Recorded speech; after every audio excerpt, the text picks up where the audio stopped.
पार्श्वभूमी सांगते, परत सांगितलं 10 मिनिटाचं आहे ते घेणार आहे. अनुभवावर आधारित हे थोडंसं जास्त विज्ञानाकडे जातं. अनुभवावर आधारित शिक्षण.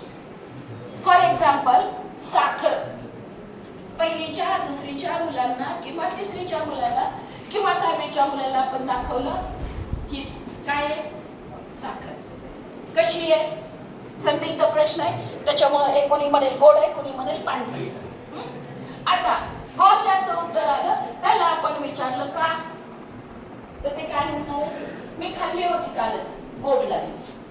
मग साखर गोड आहे हे खाऊन की पाहून?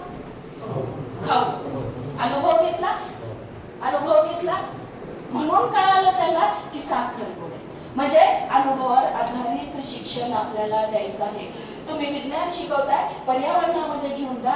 एखादं झाड आहे, झाडाच्या वनस्पतीचे अवयव शिकवताय, तर तुम्हाला गेल्यानंतर तिथं झाडावरती 3 प्रकारचे पानं दिसतील बघा, 3 प्रकारचे. आकार सुद्धा वेगवेगळे दिसतील. एकाच झाडावर 3 प्रकारची पानं सुद्धा दिसतील. आणि मग त्याला त्याचा अनुभव घेऊ द्या ना. तुम्हाला आणि मला आता सध्या फक्त सुलभताची भूमिका पार पाडायची आहे.